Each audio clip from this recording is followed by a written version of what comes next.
أعوذ بالله من الشيطان الرجيم بسم الله الرحمن الرحيم أفوى إمام واني ولكم أصو حفظه الله أفوى شيخ عبد الوهاب كتجف حفظه الله أفوى سيف القادرية الصلاتية دام الله حياته أفوى إمام رجو كورا ولا يولا أبوا أمير الواعسين الصلاتي حفظه الله ونصره أبوا ونلمانه دام الله حياته أبوا الإلوري دام الله حياته أبوا هارون الرشيد أبوا مسنا أبوا ميكودي أبوا البارزي دام الله حياته تي èmi a máa sọ nǹkan kan àwọn tí ọlọ́run ní kí á rí kálá fẹ́ jọ wọ́n ọlọ́run sọ̀rọ̀ náà ẹ dákun ẹ farabalẹ̀ tánu òfin tọ̀ akíyàfà wa Ahmad láti Amẹ́ríkà àbí London ní yẹ́sẹ̀ lọ́gà Amẹ́ríkà akó ọdún ojú òní yìí náà ní markazi lọ́hùn ọmọ àlùlà afa o afa àti dọ́mọ àlù yẹn pátápátá ọlọ́run ò ní jẹ́ ọba jẹ́ o ayé wọn dà ń bọ́ ní kó jòkó ọyẹ lọ jòkó tí afa mẹ́wọ̀ bàbá wa Nakibul Ashraf as-Salati àti Maulana Sheikh Shadhali àwọn méjèèjì yẹn tájẹ́ tiwọn púpọ̀ àwọn romu dẹ àwọn bẹ ń tọ tèmi nù mọtajẹ tí wọn tààrà ìfẹ́ tí mo sì ní sí wọn kọkọjá wípé wọn tán lérí ìfẹ́ Sheikh Adam wọn tán lórí ẹ wọn gbọ́ gbólóhùn kọ̀ọ̀kan lẹ́nu ọ̀kọ̀ọ̀kan wọn nígbà tá a ti ma válù gbólóhùn náà nígbà náà baba wa Sheikh Salati ó ní kò ní tì mí lẹ́nu láti pe mùdírù ní bàbá mi torí kò ti àfa ń dá lẹ́nu láti pe àwọn ọmọ ilé Sàrùmí láàfà àwọn. La ilaha illallah. hikayatan minhu. lọ́njọ́ tí mo gbọ́ ọ̀rọ̀ yẹn àwa ò tí ì ma válù bàbá wa mùdírù dáadáa ńgbà náà. Sheikh Adam la ma válù wọn àyè tí ì ma válù bàbá wa mùdírù ńgbà náà. bàbá wa Sheikh Sasili agbọ́lẹ́nu tiwọn náà ń tafsiri tiwọn wípé àdéhùn tí Ọlọ́run bá Ibrahim ṣe tó ní wa min durriyyati bọ́bá rí bẹ́ẹ̀ bí ò rí bẹ́ẹ̀ mùdírù ó bẹ̀rẹ̀ tafsiri lọ́la wípé àdéhùn tí Ọlọ́run bá Sheikh Adamu náà ṣe pé ń bẹ́lẹ́ mi bàbá náà wípé kọ́mọ àmì náà wà mẹ́ẹ̀. bàbá wa ní Sheikh Sasili wa ní èyí ṣe tẹ́ ẹ̀ nígbà fún ọmọ akéwù bí bàbá rẹ̀ ọlákẹ́ bí bàbá rẹ̀ ọmọ aṣọ bí bàbá rẹ̀ ọmọ akutuba ṣe bí bàbá rẹ̀ nígbà náà àyè má válù bàbá wa mùdírù. àṣì àṣekò ń bọ̀ wá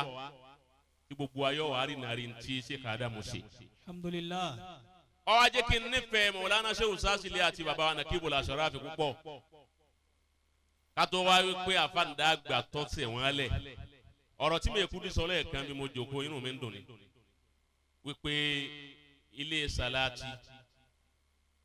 báwọn èèyàn ti ń lọ làwọn èèyàn ń dé báwọn èèyàn ti ń lọ bẹ́ẹ̀ làwọn èèyàn sì ń dé àwa bẹ̀ Ọlọ́run ẹ̀yin tẹ́ ẹ dé Ọlọ́run má ti jẹ ẹ lọ. Allahumma amin. alibarikola Muhammad sallallahu bàbá wa Amirul Wa'izin ẹ rí wípé bí bàbá wa ṣe Nakibul Ashraf ti ṣe fún yín nígbà wọn bẹ láyé ẹ rẹ sàn tọ́lọ̀ sàn fáwọn náà báyìí tó bá yẹ pé njọ́ náà tí wọ́n bá fi ọlá àwọn tẹ̀yìn ni tọ́mọ àwọn ò ní jáde àmọ́ wọ́n pè é sínú ọlá àwọn njọ́ náà ẹ̀yin ni wọ́n fi ń fún ẹnìkan kòbókò wípé lágbájá ń pè mí lọ́rẹ̀ẹ́ rẹ̀ bẹ́ẹ̀ ni èmi àti bàbá rẹ̀ ọ̀rẹ́ ni wá njọ́ tẹ́nìkan ń pè wọ́n lọ́rẹ̀ẹ́ nínú rédíò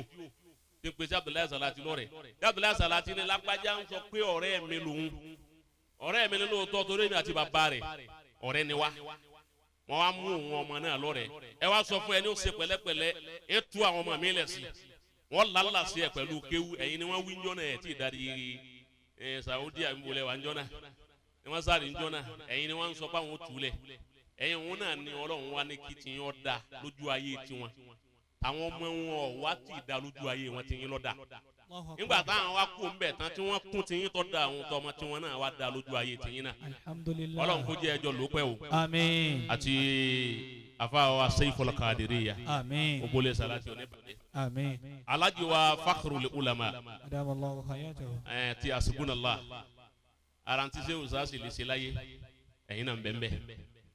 ọlọ́run tí ọ̀wá ni ó bàjẹ́ lẹ́yìn wọn kò ní bàjẹ́ fún yín àmín àtàlájì wa Yusufu Amúra ọlọ́mọsàjì adé gbogbo yín pẹ́ o àmín ọlá nẹ́bí wa Muhammad sallallahu alayhi wa afa sallam wa yára akínyín ọlọ́run ó san yín lẹ́san olóore èyí tẹ́ ẹ ṣe lónìí yìí nta nẹ́bí Muhammad ṣe ní Madina ni sallallahu alayhi wa sallam anabi da àwọn muhajiri àti ansor anabi aha bainal muhajirin wal ansar ọ̀dà wọn pọ̀ nta nfẹ́ kọ́lọ́hún ó ṣe fún wa òun lẹ́yìn sọ yìí Allahu akbar ọlọ́run jẹ́rú yín ọ̀pọ̀ àmín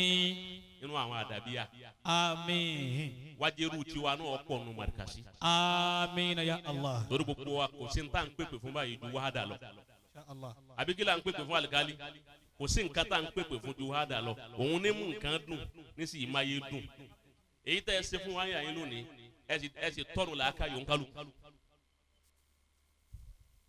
ọlọ́run oníjọ́ bàjẹ́ fún yín àmín kọ́dà bàbá wa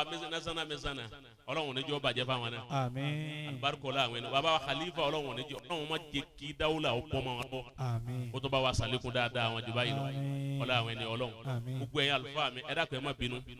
torí àsìkò yìí náà bàbá wa Sheikh Adam radiyallahu ta'ala anhu àsìkò ló hu Allahu mọ́kànlá okay fún wọn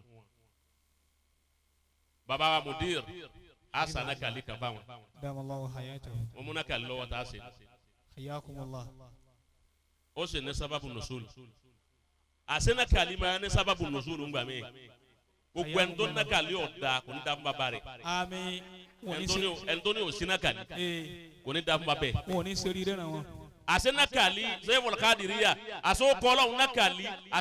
àṣẹ tó máa ní sábàbù nùsùl hayyakumullah yẹn wà asana kali yẹn wà sọ sábàbù nùzúlù ẹ ẹni ọkọkọ lò tó fi protect yàrá a wà lò fún baba wa Mudirul Markaz. ẹni tó sì gbà wá nínú àwọn sìkọ́ọ̀tì ni. naam sẹ́ẹ̀rì Sheikh Adam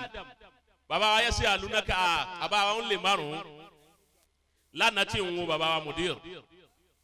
inú ọ́fíìsì wọn baba wa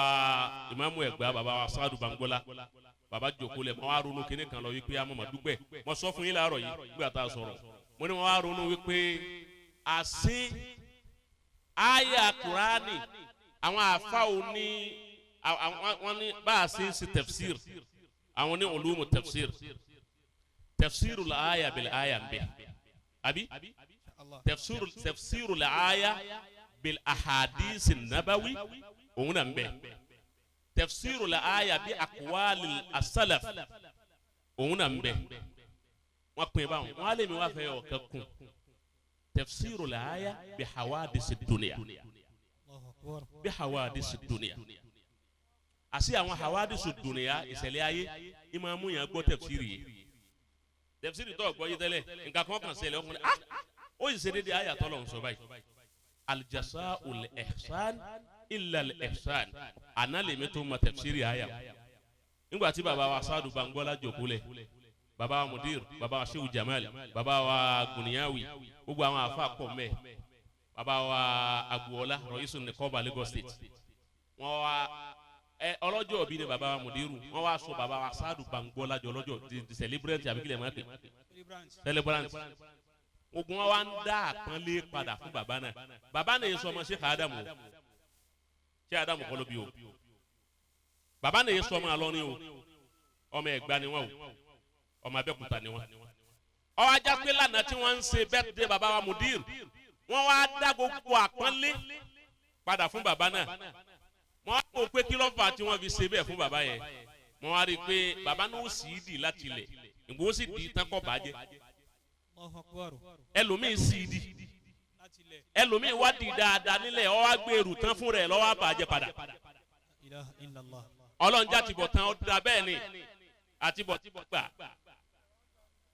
ọ̀tọ̀ àtibọ̀ tán lágbà ọlọ́run já tìbọ̀ tán ó dára bàbá wa Shehu Jamal lórí má wulẹ̀ jáde sí èyí o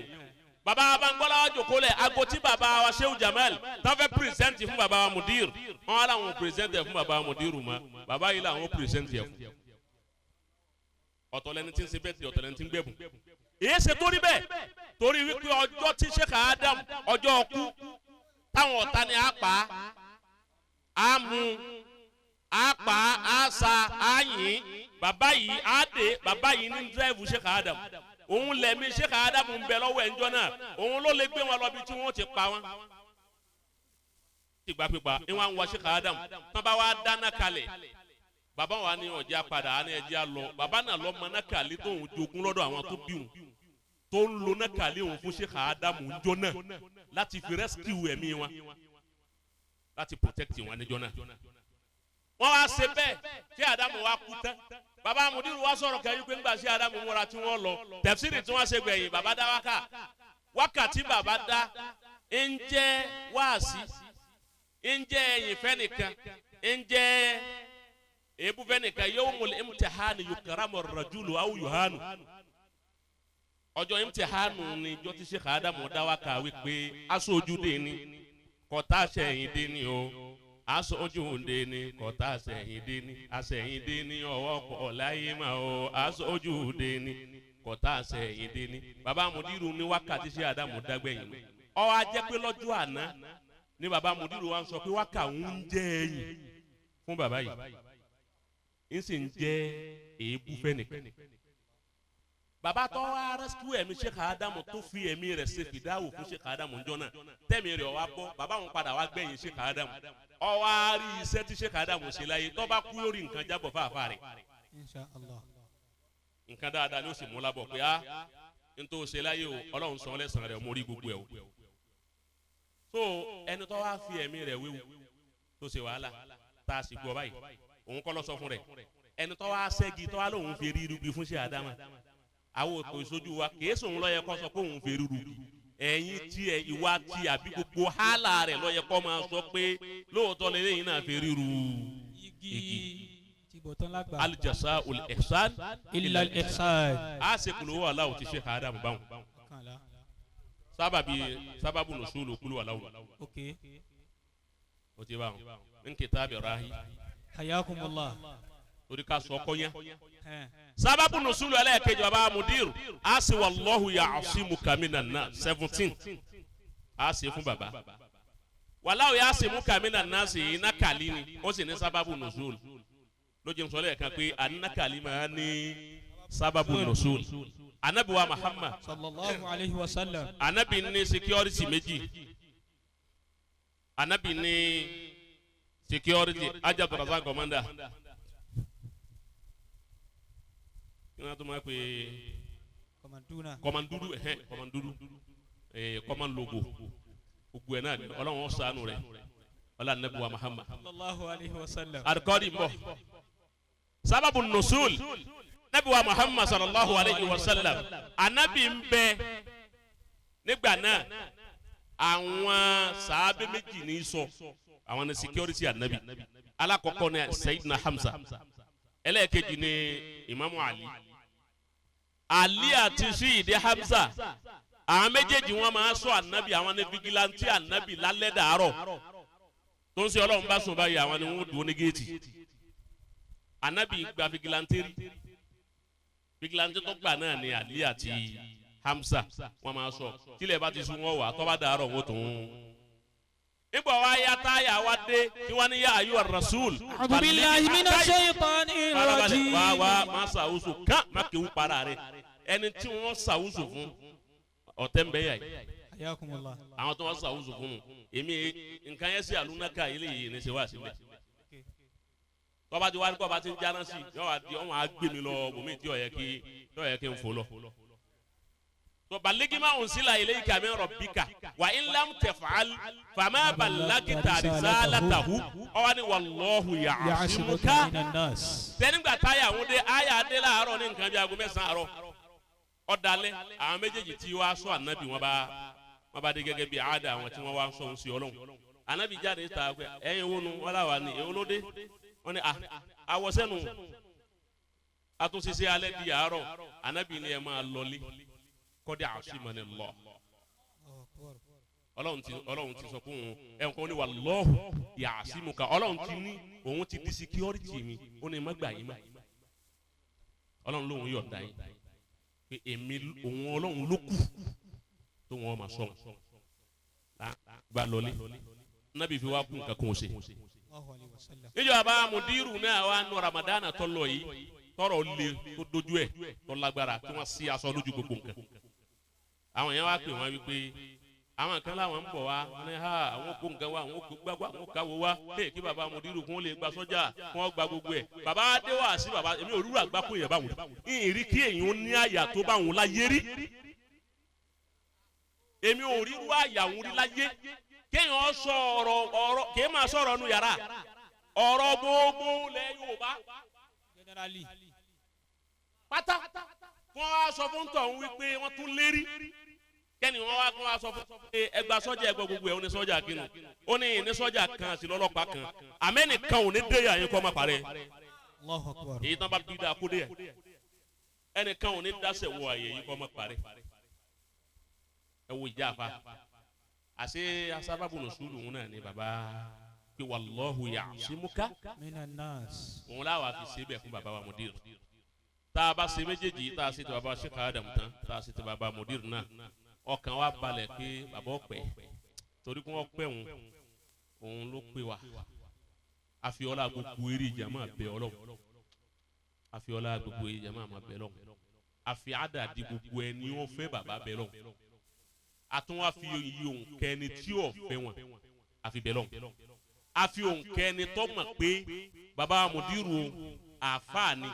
tọ́ba adéne méjìlá ẹ̀ Mudiru ọmọ kéwú ó sì mọ̀ kọ́ ọmọ kéwú afọlá rẹ bẹlọ ọlá bó ti wíwùn náà ọ̀rọ̀ tó sọ òun yóò ṣe rí ibú èyí wọn lọ́tọ̀. àní arábìnrin kan bẹ ajó lè márùn ní Saudi ni obìnrin ni ó ní tí ẹnìkan bá bú Mudiru social media alikadi ó ní bẹ́ẹ̀ nìkan bá yẹ bú Mudiru social media ó ní tó wọn lè ṣe tẹ́ẹ̀sẹ̀ bọ̀ alátẹ̀kùnú ẹ̀ wò lè ṣe báyìí ọ̀dà ọlọ́run pẹ̀lú yín bàbá wọn lè márùn bàbá wa Amirul Wa'izin obìnrin onítẹnìkan bá bàbá Mudiru ọmọ rí òun náà rí wọn lẹlẹ onítẹnìkan bá bú Mudiru tóun rí kan social media wọn wá wo kọ tí wọn kọ sí tọpíkì ẹni wọn bóyá àfa alágbájá kan wọn á lọ Káàbà yọ wá lè tà wá fún olóhùn wá sí pẹ̀lú ńtọ obìnrin lọ sọ bẹ́ẹ̀ olóhùn ó sì gbéra lẹ́ẹ̀kan náà tó o ti bú Mudiru náà ń lọ Káàbà nù ń tàwáàfù ọlọ́run tàwáàfù tí mo tàwáàfù yìí ẹni ó bú bàbá yìí tí òbí oníṣẹ́ rẹ̀ ṣe ọlọ́run bá ń da alákẹ́ ẹsẹ̀ ń da àwọn alákẹ́ ẹ wo lánàá ní ṣe tí bàbá Mudiru gba mídíà ààrẹ nìkan kan kọ́ jáde kó wí nǹkan kan lérí mídíà lánàá ogun mídíà kú ọwọ́ iná rẹ̀ wá tàn fún bàbá Mudiru nìkan lọ́jọ́ àná nìkan ọba tó ṣe bẹ̀ fún ọlọ́run jẹ́ àrí bàbá pẹ́ wò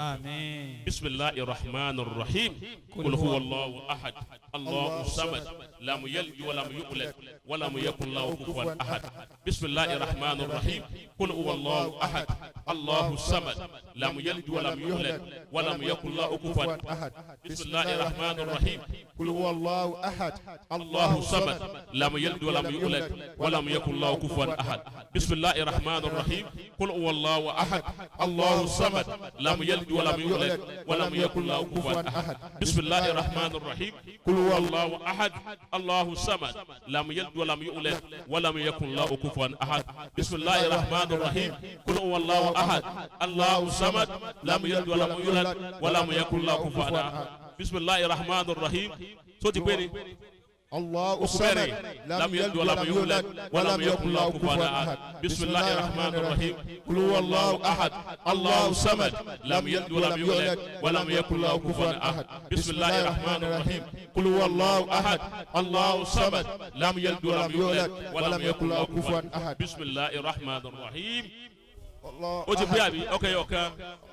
قل هو الله أحد الله الصمد لم يلد ولم يولد ولم يكن له كفوا أحد بسم الله الرحمن الرحيم والله يعصمك أدو أن سورو أما دام أيوة سوكي يوكن وتقولي بسم الله الرحمن الرحيم قل هو الله أحد الله الصمد لم يلد ولم يولد ولم يكن له كفوا أحد بسم الله الرحمن الرحيم والله يعصمك من الناس والله يعصمك من الناس والله يعصمك من الناس والله يعصمك من الناس والله يعصمك من الناس والله يعصمك من الناس والله يعصمك من الناس والله يعصمك من الناس والله يعصمك من الناس والله يعصمك من الناس والله يعصمك من الناس والله يعصمك من الناس والله يعصمك من الناس والله يعصمك من الناس والله يعصمك من الناس والله يعصمك من الناس والله يعصمك من الناس التحيات لله التحيات لله الزكيات لله الطيبات الصلوات لله السلام عليك وأيها النبي ورحمة الله وبركاته السلام علينا وعلى عباد الله الصالحين. alájí wa ó lè márùn ọlọ́run ò ní pa yín ní sí. àmín. ẹ ń fi wá lọ́kàn balẹ̀ púpọ̀. àmín. ẹ ń fi wá lọ́kàn balẹ̀ púpọ̀. ẹ ń fi wá lọ́kàn balẹ̀ púpọ̀. ẹ sì ń ṣe dáadáa lójú àmọ̀dérò àtìlẹ́yìn wọn. ẹ yìí sẹ́ni tí ì sojú tí ì sẹ́yìn. a fi ọ̀rọ̀ tìyín náà lé ọlọ́run lọ́wọ́.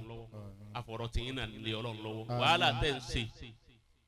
lérí kí márkàsì ó máa ga sí kì í ṣe díẹ̀ àfihàn lọ́lọ́run lọ́wọ́. bàbá wọlá ìwọlá àfihàn náà lé ọlọ́run lọ́wọ́. àfihàn lé ọlọ́run lọ́wọ́. bàbá wa salati àfihàn lé ọlọ́run lọ́wọ́. àfa wa haruna rasheed àfihàn lé ọlọ́run lọ́wọ́. gbogbo ẹ̀yin tá a máa rí bẹ́ẹ̀ àfa wa mẹ́kúdí gbogbo ẹ̀yin tá a máa rí bẹ́ẹ̀ àfa kútújì fù ẹ̀ pọ̀ tọ́jà pé níyà yín tí nǹkan kan bá ẹ̀ sáré dìde ẹ̀tọ́ mùdírù àtẹ̀tọ́ Adam ẹ̀ ń fún wa ọlọ́run ò ní fi yín lẹ̀. alájí wa fakhrul ulama àtàlájí wa àmúra àdúrà tí ọlọ́run fún rẹ̀ ní í ṣe ọlọ́run ò sì ní dáwọ́ rẹ̀ fún yín alibarikola àwọn ẹni ọlọ́run gbèsè wọn ní àwọn méjèèjì wọn làwọn fi 10,000 wo àdúrà wọn làwọn fi kalẹ̀ àdúrà tá a ṣe yìí kì í ṣàdúrà tí a béèrè owó lérí ẹ̀ àmì yìí kọ owó tí wọ́n bá 10,000 wọ́n bá ń gbà n fa likali ni 2,000 bẹ a le pin dédé. o ku 8. ẹni tọ amọdé náà fi 1,000 naira kalẹ̀ ọyẹ jáfẹ kan sọdọ wà àdúrà kagbà àbí kúkú béèrè ń bẹ̀rẹ̀ ẹni sẹ́yìn fọlọ káàdìríyà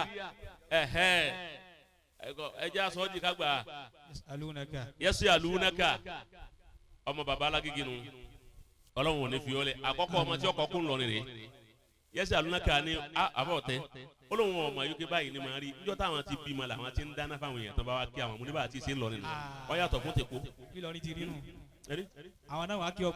tọ̀ so ti kó kan lọ. bímọ ọ tún dáná fún wọn. ẹ̀yin náà lẹ́sà kókó náà alihamudulilayi afa wa láti Èkó àwọn náà fowó àdúrà bàbá wa mudiru lẹ̀ ajiwa Ahmad owó àdúrà bàbá wa mudiru markaz afa wa Yasal Jalal afa albarusi ọlọ́run ò ní fi ọ́ lẹ̀ yọ sàlékún abo àti sọ àtàgbéga rẹ̀ ọlọ́ àwọn ẹni tani biggest abad láti Abuja táwọn náà bẹ́yìn àyín táwọn náà wálẹ̀ kan táwọn kí wa ọlọ́run ó san wọ́n lẹ́sàn rí 5,000 asalimani asaruji ọlọ́run ó sàlékún dáadáa asalatu wasalamu alayka ya rasulallah asalatu wasalamu alayka ya nabiyallah asalatu wasalamu alayka ya akrama khalqillah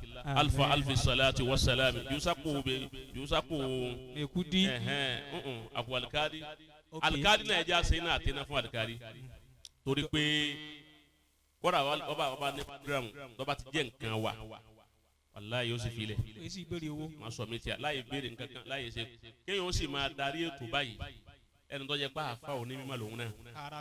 bí ìsàlàyé màkàn ó sì máa darí ètò báyìí nírọ̀rùn tí ò sí wàhálà láyé ṣe rọ́gbà wípé ntí gbà bí ntí rí mbẹ́ eléyìí náà kọ́ máa jẹ́ khidmatan li Sheikh Adam tó ọlọ́nkọ́ wọlá wa khidmatan lil ilmi wa din ọlọ́run kọ́ wọlé abẹ́ ọlọ́run má jẹ́ ayọ́ kọ́hún tìyín náà o Àmín. kó tún sàlékún dáadáa tìyín náà alibarikola àwọn ẹni ọlọ́run Àmín. inna ataynaka bisimilahi rahman rahim inna أعطيناك الكوثر صل لربك وانحر إن subhana rabbika rabbil izzati amma yasifun. وسلام على المرسلين والحمد لله رب العالمين. adúpẹ́ fún àlùfáà wa الشيخ عبد الواسع Atayese دام الله حياته. Jakmal ọlọ́run tí ń kun yín látàná máa ṣàlàyé kun yín mọ́ o آمين. alibarika ọlá nàbí lọ́dọ̀ ọlọ́run. صلى الله عليه وسلم.